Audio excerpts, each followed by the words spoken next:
The manipulators, the deceivers, they're the ones who can't bear to face their own reflection. Deep down, they know exactly what they've done, and the truth is too heavy for them to handle. So what do? They play the victim, putting on an act like the weight of the world rests on their shoulders, as if they've been mistreated, abandoned, and left out in the cold. But you know the truth. No amount of crocodile tears can erase that truth. They act as if the world owes them something, but in reality they owe you everything. You were the one who gave, who sacrificed, who loved without conditions. You were the one who stood by their side when they didn't even deserve your loyalty. And how did they repay you? They walked away, took you for granted, and stomped all over your heart, as if it meant nothing. Then, when you finally stood up for yourself and said, "Enough is enough," they flipped the script. Suddenly they're the ones who are hurting, they're the ones crying foul. It's the oldest trick in the book: shift the blame, rewrite the story, and pose as the victim. They want the world to see their tears, to buy into their sob story, while you, the true victim, are left to pick up the pieces in silence. But you know what? Silence is powerful. It speaks louder than their fake cries for attention. Don't be fooled, they know exactly what they're doing. This whole victim act, it's just that, an act. They wear it like a mask, trying to hide the ugliness beneath. They're fully aware of the damage they've caused, how they twisted the knife, how they used your kindness, love, and trust against you. And now that their lies and manipulations are beginning to unravel, they're panicking. Deep down, they're terrified that people will see them for who they truly are. So, they go on the offensive, trying to paint you as the villain. Suddenly it's you who didn't try hard enough, you who weren't understanding enough. Or, here's the best one, you who abandoned them. Isn't it ironic how quickly they rewrite history to paint themselves as the hero or the victim when they were the ones lighting the fire that burned everything down? And they do it so convincingly, don't they? That's the most infuriating part. They spin their web of lies so intricately, so perfectly, that even those around you might start to believe it. They question you, doubt your side of the story, and wonder if maybe, just maybe, you were the one at fault. That's how skilled they are at playing the victim. They rewrite the script, and everyone plays along. But not you. You see through it all. You see through it all, every tear, every sigh, every dramatic display of false grief, because you were there. You know the truth. You know what really happened behind closed doors, in those moments when it was just the two of you, and the mask slipped for just a second. You know the manipulation, the gaslighting, the constant shifting of blame.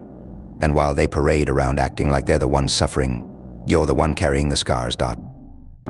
But don't ever think those scars make you weak. No, those scars make you stronger. They're reminders that you survived their lies, their games, and their toxic behavior. You survived the emotional warfare they waged against you. And now, while they continue playing the victim, you rise above it. You don't need to shout your side of the story from the rooftops or convince anyone of the truth. Because truth has a funny way of revealing itself over time. People like them, those who always play the victim, eventually show their true colors. They can only keep up the act for so long before the cracks begin to show. And when that happens, when the world finally sees through their facade, it won't be you standing alone in the ruins, it'll be them, exposed and vulnerable, with nothing but their lies to keep them warm. And you'll be long gone, living your life free from their toxic grasp. Because here's the truth they don't realize: playing the victim only works for so long. People might fall for it at first, but eventually the truth comes out. People start noticing the patterns, the manipulation, the constant need to shift blame. They start seeing that every relationship this person has ends the same way, with them crying victim, and the other person left battered, bruised, and emotionally drained from trying to keep up. But you've already moved on. You've healed, you've learned the lesson, and you're stronger for it. You don't need their validation anymore. You don't need to engage in their drama or defend yourself against their lies, because the people who matter, the ones who truly know you, they see through it too. They know who you are, and they know the truth. And as for those who believe their victim act, let them be fooled. In time, they'll come to realize the person they thought was so innocent, so blameless, was the one pulling all the strings. And when that day comes, when the truth finally comes to light, it won't be you left standing alone. It'll be them, with no one left to manipulate, no one left to blame, no one left to play the victim for Dot. But you, my friend, don't need to wait for that day. You don't need to wait for their downfall. You've already won by walking away, by refusing to engage in their games, by standing tall in your truth. And that right there, that's your power, your silence, your refusal to play the part they've written for you. You don't need to react to their lies, to their victimhood, because the truth is already on your side. They thought they could break you, that they could rewrite the story and cast themselves as the innocent party. But what they didn't realize is that you're smarter than that. You're stronger than that. You've been through the fire and come out the other side, not just alive, but thriving. And that's what they can't stand. That's what keeps them up at night, the fact that after everything they did, after all the lies, all the manipulation, all the games, they didn't break you. You didn't give them the satisfaction of seeing you fall apart. And that, my friends, is where your real power lies, in your ability to stand tall, to rise above the noise, to live your truth without needing to defend it to anyone. Because the truth doesn't need an audience, it doesn't need to be shouted from the rooftops. It just is. And in the end, it will outshine every lie, every falsehood, and every pathetic attempt to rewrite the narrative. The real beauty of it all, they'll never understand how you did it, how you managed to walk away with your head held high, while they're still stuck in the same cycle, playing the victim. They'll never grasp how, despite everything they threw at you, you didn't crumble. They expected you to. They were waiting for it. They thought you'd be the one begging for closure, pleading for an explanation, but instead you gave them nothing, just silence. And that silence? It's louder than any words you could have ever spoken. It drives them mad, doesn't it? The fact that they can't pull you back into their mess, into their drama. The fact that you refused to play the role they wrote for you. They wanted you to break, they needed you to react, to show some sign that you were hurting, that they had the power to affect you. But you didn't. You didn't give them the satisfaction.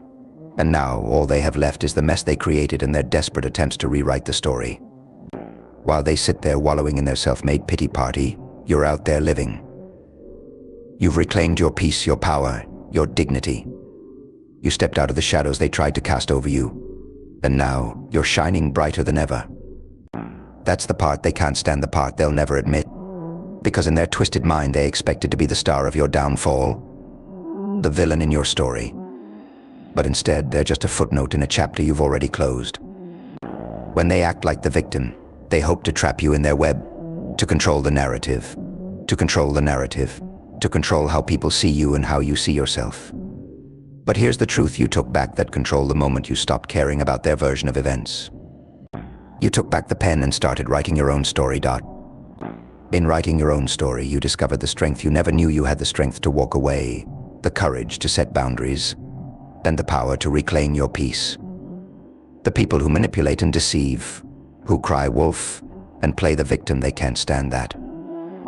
They thrive on your reactions, on pulling you into their chaos. They want you to fight, to argue, to defend yourself, because every reaction from you validates their existence and gives them a stage to perform. But when you refuse to engage, when you choose silence and peace over conflict, you starve them of the attention they so desperately crave.